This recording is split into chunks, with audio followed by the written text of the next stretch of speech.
Air traffic controllers threaten strike over privatisation. Doctors blame patient for failure of first ever hand transplant. And a record-breaking win for England in Cardiff.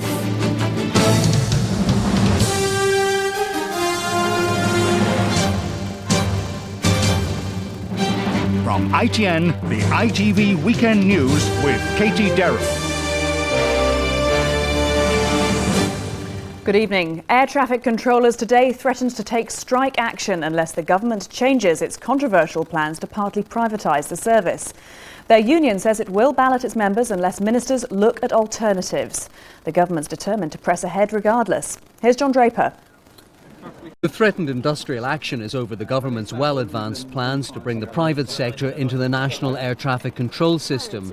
The Traffic Controllers Union has long argued that safety in the skies would be compromised if shareholders' profits became a factor. Now they're warning the government that if the plans aren't amended, they'll vote on whether to strike. We sincerely believe that the profits motive coming into what is only a safety organisation, it only exists to keep planes apart, is the wrong way of doing it.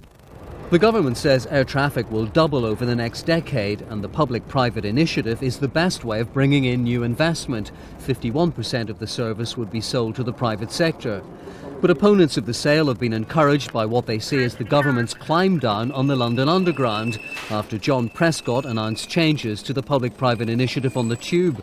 The air traffic controllers say that if ministers don't make concessions on private involvement in their service, the union will vote on industrial action.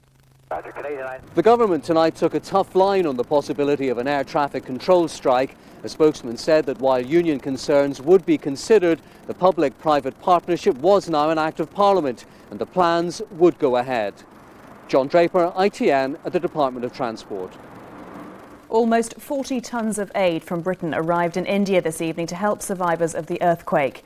The tents, blankets and medical supplies will be distributed among the thousands of people whose lives were devastated by the disaster last week.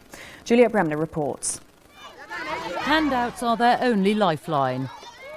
1 week on, the world is responding. All supplies are scarce, and the survivors of this disaster are reduced to squabbling over even the most basic food. Those responsible for getting help to Western India accept it's a painfully slow process. I hope once communications are up we can start coordinating better, but at the moment it's quite a logistical problem just coordinating action with other agencies and with the people here on the ground. But that will improve slowly, I think, as systems are up and running within the next 2 or 3 weeks. Medicine and blankets collected by the Gujarati communities in Britain were today loaded onto 2 planes at Heathrow. Many families still haven't heard from relatives in the more remote districts.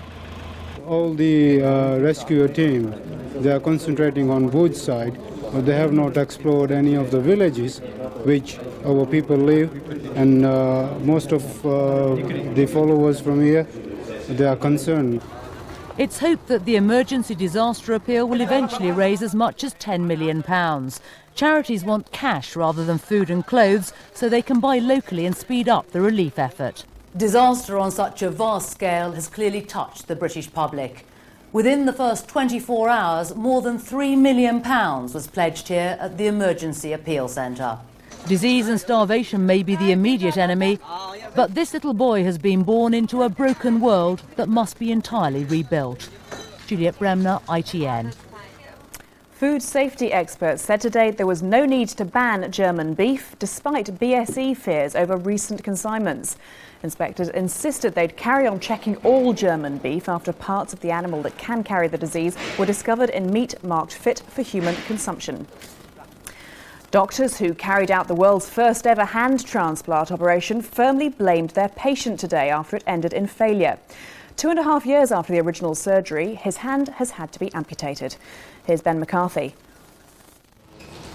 It was a medical breakthrough. For the first time in history, an international team of surgeons successfully attached the hand from a donor to Clint Hallam. But last night, 2.5 years after the transplant operation, the hand was removed at a London hospital because Mr. Hallam hadn't taken enough of the anti-rejection drugs needed to keep the limb healthy. It's now also clear that Mr. Hallam had misled doctors about his background and suitability as the first limb transplant patient. He'd served a jail sentence in his native New Zealand and was wanted by police in a number of countries. Doctors said he never stayed in one place long enough to get effective treatment. Perhaps his personality was the wrong one. After all, his profession is a con man, and you know all doctors want to get their patients back to the profession they had before they got damaged. And unfortunately, by putting an arm on him, he became a better con man, and so we lost him from treatment. The surgeon from the original transplant team who amputated the limb says they had no way of knowing this would be the end result. He was examined by many people beforehand, psychologists, psychiatrists.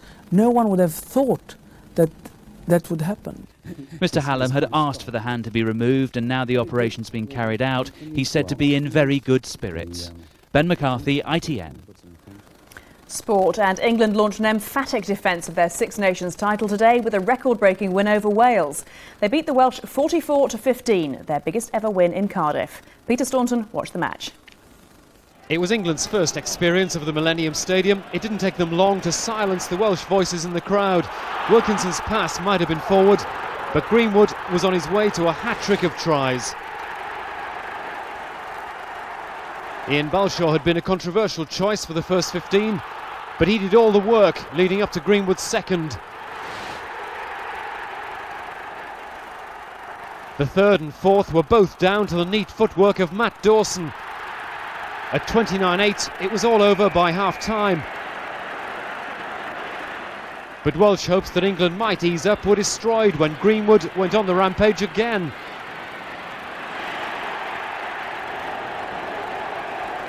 And when the Welsh defence watched as Ben Cohen strolled through, it completed an embarrassing afternoon for the home side.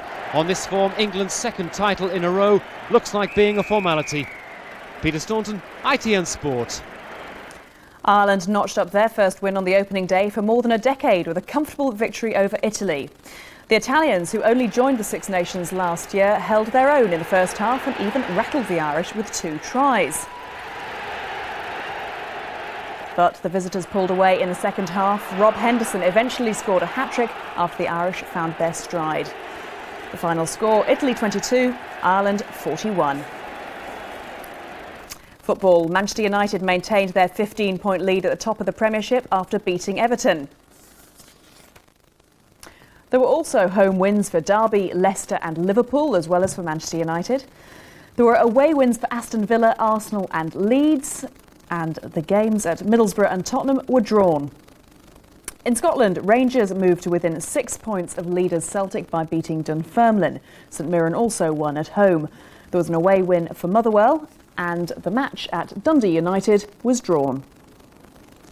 Finally, tonight's winning numbers in the National Lottery are 2, 15, 16, 17, 25 and 26, and the bonus ball is 44. That's it for now. I'll be back tomorrow, but from everyone here, good night.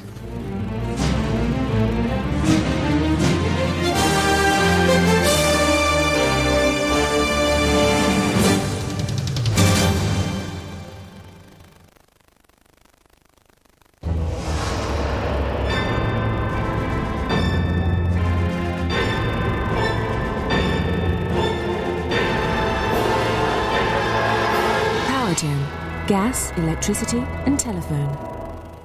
Good evening. A pretty awful spell of weather for all of us in the next day or two.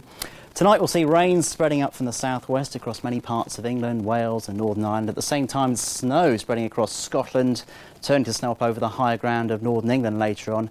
A very cold and icy night in the north, much milder in the south, but very wet indeed. Plenty of heavy rain to come for the southern half of the UK through much of tomorrow. Some brightness arriving across some southwestern areas, but still the risk of further heavy and blustery showers, a very strong wind up the English Channel as well.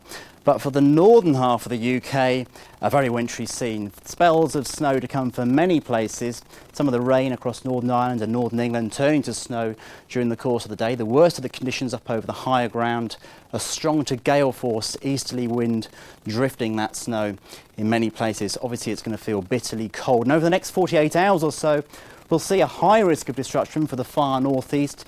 Indeed, for many northern areas, it's going to feel cold here, much milder in the south. Here's a summary. Powergen. Gas, electricity and telephone.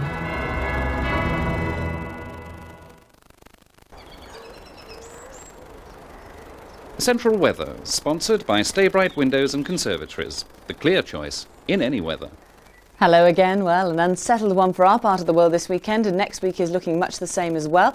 Cloud and rain will continue to march in from the southwest tonight. Northernmost areas, however, will tend to stay dry till morning. Some of the rain will turn to sleet, and tomorrow we'll see more heavy downpours, so the risk of flooding, sleet or snow in the north. Turning drier for a while later on, but then further heavy rain will return from the west, with again some wintry showers over higher ground. 7 is 45 Fahrenheit. Bye-bye.